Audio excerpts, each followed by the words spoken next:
You're watching KWQC TV, the news leader, making a difference in the Quad Cities. Live from the KWQC Broadcast Center in downtown Davenport with Morgan Otier and Kyle Keel. This is Quad Cities Live. Today on QCL, meet Magical, an adoptable kitten from the Quad City Animal Welfare Center who is looking for her forever home. Plus, a milestone celebration at St. Ambrose University. Details on the 25th Annual Wine Festival and Preview Dinner, two fundraisers helping future students succeed. And finding joy this month at your local library. From music and crafts to family-friendly fun, we'll learn more about what's coming up at the Rock Island Public Library.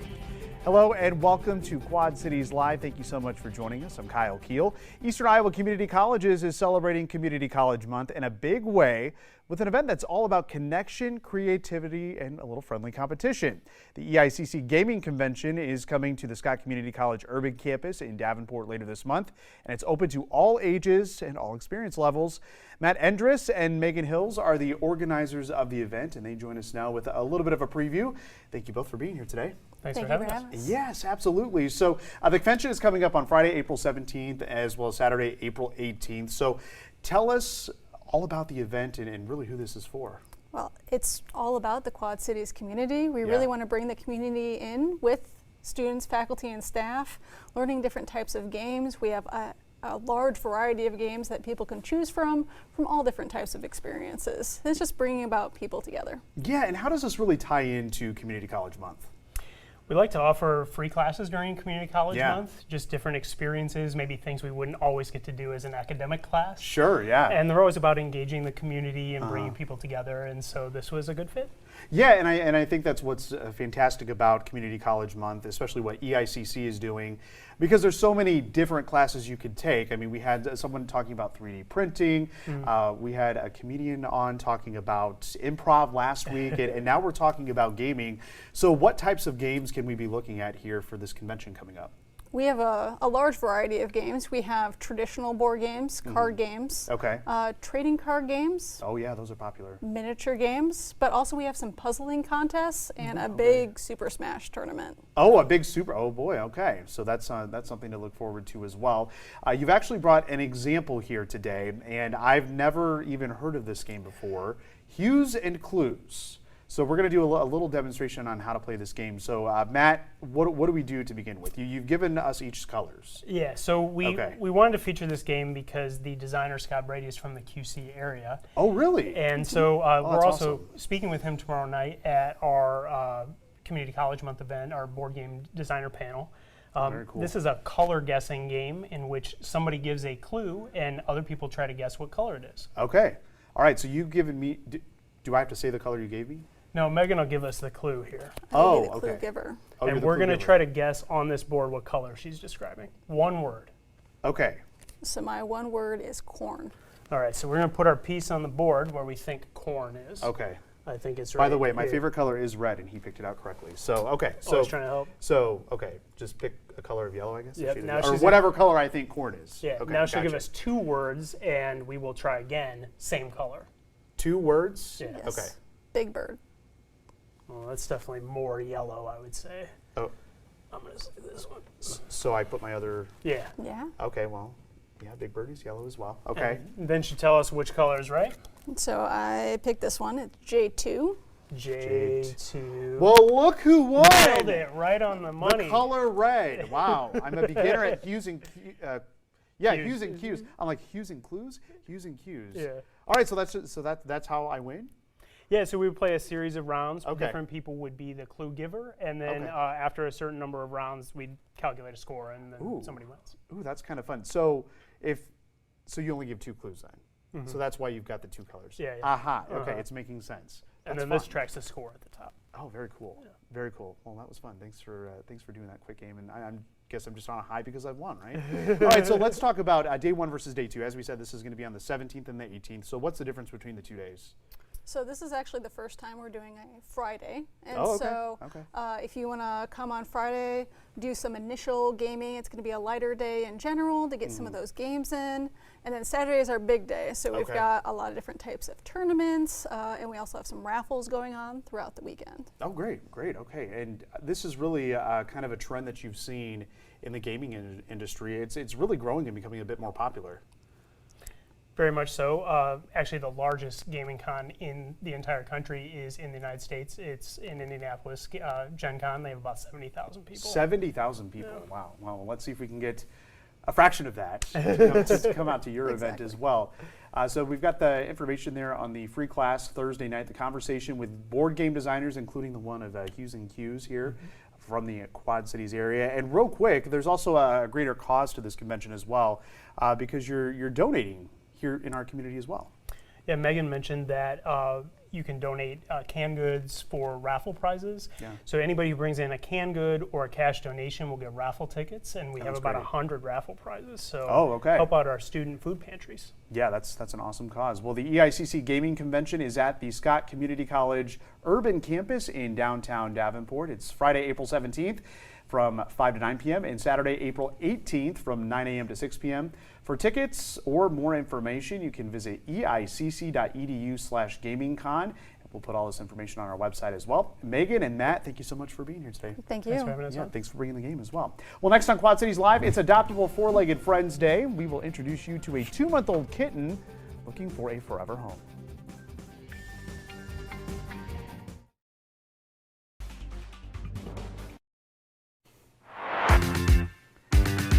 It is time for Adoptable Four-Legged Friends. Today's pet is a kitten from the Quad City Animal Welfare Center in Milan. Patty McRae, as always, joins us to introduce us to this sweet girl, and we're also going to get a look ahead to a very important fundraiser coming up next month. Patty, welcome back to the show. Thank you. Oh, you've got a cute little kitten here. I just learned, again, I don't really know much about cats. If you've watched the show, you know I'm more of a dog person, but a tortie. A little tortie, and Yes. this is magical. Yes, she is, and she's beautiful. She is your typical tortie. She's got that tortitude that I was telling you about. tortitude. Yeah, so she's definitely, wants to be active. Yeah. She really wants to go now. She's not liking me No. holding her right now. So she's going to be your typical playful, energetic, very Yes. active kitten. And she's about 2 months old, and she's been spayed, she's current on vaccine, she's been microchipped, and she's ready to go. She's ready to go, and she was being very vocal when you first got here. Yes. So she does not want to be caged up for very long. She wants to roam free, and she wants to find her family. So if someone's interested in adopting her, would she be good with other cats? Oh yeah, Yeah. yeah, for sure. And we do have her brother, who's a really pretty, like almost a blue gray color. Oh, so we okay. have him as well. And I think if you were interested in 2 kittens, then for sure. There you go. I always recommend that. I think 2 is better than 1. Absolutely. I've heard that with cats. Yeah. So I do think, though, if you have another cat at home, that she would do fine with them. And we'll talk to you about how to introduce them slowly so sure. they get along. Oh, she's such a cutie. Look at that face. Oh, yeah. You're saying take me home, take me home, huh? Well, we've got a big fundraiser coming up next month. I know everyone's itching to get out on the golf course. Yeah. So let's talk a little bit more about that. It's at Highland Springs. Yes, so that is a beautiful course. Yeah. I had never been out there before, and it is beautiful. Their clubhouse is gorgeous Uh-huh. too. This is going to be our 4th annual golf outing. It's Par for Pets. Par for Pets. Yes, Love and it. it's a beautiful day. Every time we've done this, I hope I'm not jinxing us, but it has been sunny and beautiful, and just, yes, definitely. So it's just a lovely day to Yeah. be out with your friends, maybe coworkers, family, and know that you're helping animals as well. So our registration is opening this Friday Okay. at 10 a.m. So you can either go to our website, and if you go to How to Help, pull that down, you'll see team registration. Or you can also go to our Facebook page, and you can see on our events that there's a little section there that Okay. talks about it. And you just need to click on that after Friday at 10 a.m. And it'll kind of walk you through how to get registered. It's for teams of 4. Okay, good to know. It includes the rounds of golf, Yeah. the cart, a nice little lunch. Oh, there you go. Yeah, and we're going to have some raffles and some different fun things too there. Yeah, of course, and it's all to raise money for everything you do at the Quad City Animal Welfare Center. I know you're busy all the time with the inundation of animals. Are you looking for more volunteers to help out? Absolutely. Yeah, Always. always, yep. Always we are. We're actually looking for fosters right now. Okay. What we're in particular looking for is we're seeing an influx of mama dogs still nursing puppies. Oh, okay. So what you would need is to have kind of a separate room so mom could have some privacy to take Sure. care and nurse her puppies, where she would be away from your own pets. And sometimes that's a little challenging for people that have other pets, Yeah. but moms need their privacy. Absolutely. Yeah, so we Yes, are they do. looking for that. Okay. If anyone's interested in that, contact us. All right, well, if you want to make a difference and become a foster, contact the Quad City Animal Welfare Center. They are located on 2nd Avenue West in Milan. We've got the phone number and the web address on your screen. That's qcawc.org. And you can also follow along with their updates on the Facebook page. And again, Friday at 10 a.m. is when, what is it, Putt for Pets? It's par for pets. Par for Pets. Par for Pets. I was close. Yeah. Par for Pets. There you go. Hey, we got that information on the screen right there coming up in May. Patty, thanks so much for thank joining us, you. and good luck, Magical. All right, well, coming up on QCL, toasting to 25 years of wine, community, and scholarships at St. Ambrose University. We'll get a sneak peek at the upcoming wine festival and special preview dinner next. Deal ends Friday, April 10th. You're watching Quad Cities Live. We are raising a glass to a milestone celebration. The St. Ambrose University Wine Festival is marking its 25th anniversary this year, a quarter century of sipping great wine while raising funds for student scholarships. Very important event. And joining us now is Wine Festival Committee member and St. Ambrose grad himself, Thomas Mason IV.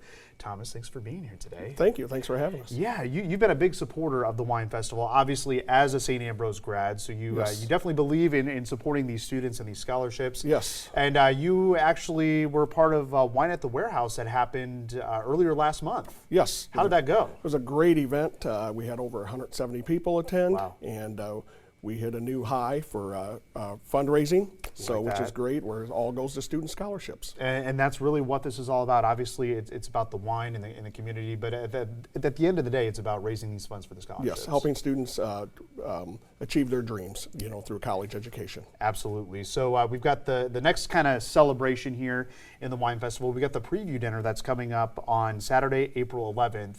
And this will be a big fundraiser as well, because we're talking about a four-course meal. Yes, 4-course meal, and we're also serving wine, so we'll have 2 reception wines. Okay. And then we have a wine with each course as well. All right, And awesome. it's going to be a remarkable evening, great evening, and we have some live auction items. We also have a we call silent auction, boutique wine auction. Oh, okay. So we'll have about 60 bottles of wine. Wow, where 60. 60 bottles of wine ranging from magnums to hard to find wines. So that's the reason why we call it a boutique silent Yeah, auction. 'Cause yeah. the wines we ask for people to donate are from from remote areas, and a lot of them you have to be just the average person just can't buy them off the street. You Sure, have to be sure. a part of a list, an exclusive list. wow, okay. So we have some pretty nice wines that we're going to be auctioned off this year. So Yeah, maybe you try don't want to some miss of the this newer event. wines. Yes, yeah, yes, absolutely. yes. And you're talking about the support from the community and the donations. Yes. I have in my notes that it was 40 to 50 bottles of wine. So now you have 60.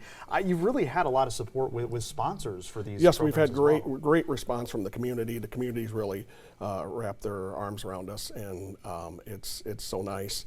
And this year we're on. I think this morning we had a meeting. I think we're about $6,000 away from our cash sponsorship goal. Really? So, and that's nice to be on track. And we still have the wine preview dinner, and as well as the wine festival itself. So Yeah. we're doing great in those areas. But like I said, it's at the end of the day, it's about helping students afford the cost of college. Absolutely. So this preview dinner sounds like a lot of fun. So I understand that there are a few more tickets available, right? Yes, we have 2 tables available still. Okay, 2 And tables. so an individual can purchase tickets, and we'll seat you with somebody, or you can sponsor a table as well. Okay, so we'll have the information on how you can purchase tickets coming up at the end of this segment, but we want to talk about the Wine Festival itself coming up in May. It's May 16th, correct? May 16th is the wine festival. There we'll probably have close to 100 wines for people to sample. We'll All have right. local food vendors We typically average about 8 to 10 local food vendors there. They'll have food paired, with the wines, and you'll be able to taste some fabulous wines and enjoy some great food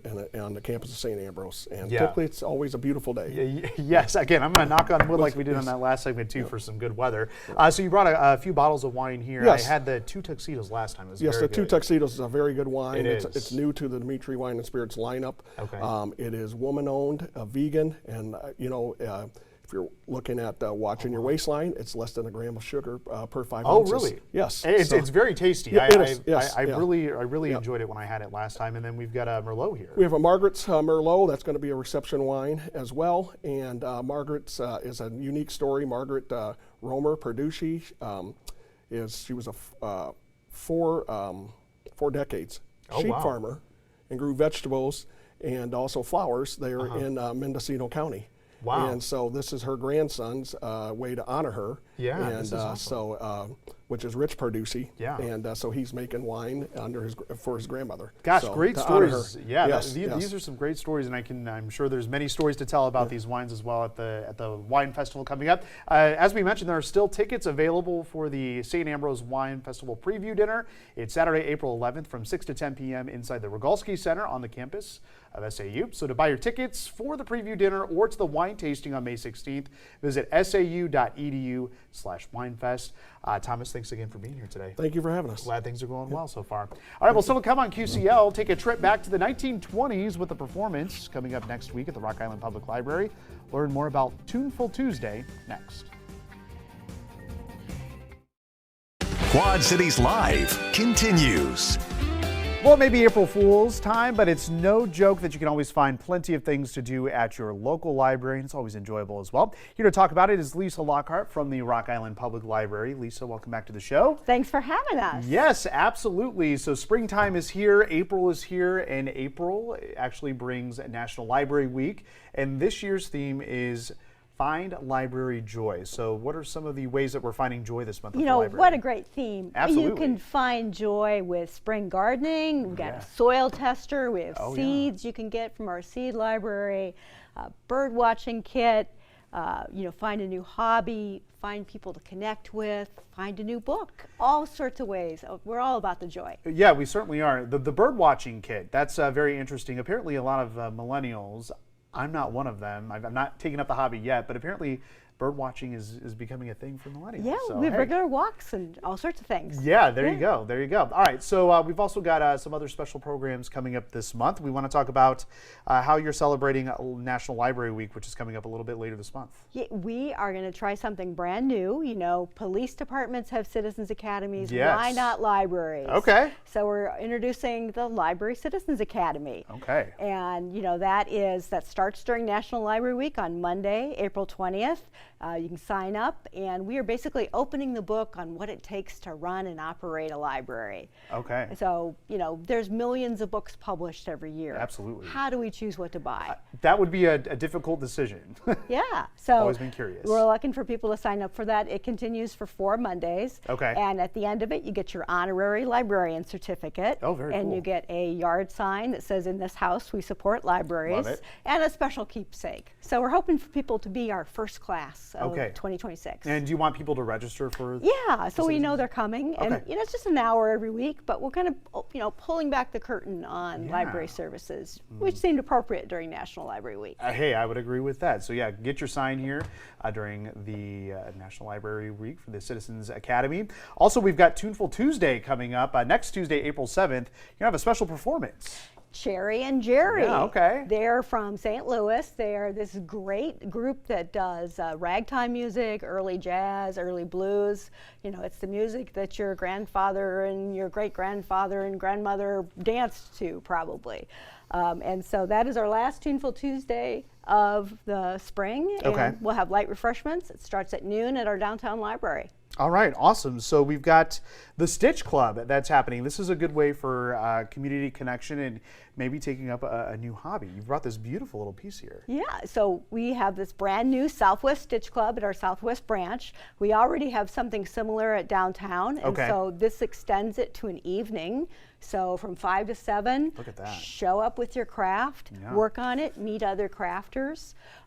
It's just an opportunity to kind of encourage connections among people with a like interest. It's not really an instructional thing, you know, Sure. but you might pick up a tip or two from somebody. Yeah, there you go. So that's Tuesday, April 7th from 5 to 7 p.m. there at the Southwest branch. And then we also have an event coming up for the family, K-Pop Demon Hunters. This is also next Tuesday as well at the Watts Midtown branch. Yeah, so you know that's popular. We have offered It two or really three of is. these, and they fill up every time. So this time they're going to be able to make Sussy the bird. Yes. They'll have like bracelet crafts, coloring pages, you name it. Okay. It's you know all sorts of inspired things from the show. Yeah, and then right next to this, we've got the lighted bookend here. So the people will be able to create this. This is a Pokemon. I know that. Yeah, I think it's so Ditto. the lighted bookend craft is another thing we're offering during National Library Week. It's Yeah. on the 21st, and we're asking for people to sign up for that. And so, yeah, it comes as that plexiglass Yeah. piece, and then you can paint or draw on it. Ah. It illuminates, shows up on your shelf. It's a great thing. Oh, sounds like something my kids would want. I don't know if they need it, but they would definitely want it. It's very cool. All right, well, if you want a closer look at the events that we talked about today, or to get registered for these events and check out the calendar of events for April, you can visit rockislandlibrary.org. Lisa, as always, thank you for joining us, and we will see you in May. Thanks again. All right, and thank you for watching Quad Cities Live. Our next live broadcast will be Thursday at 3 o'clock. We hope to see you then.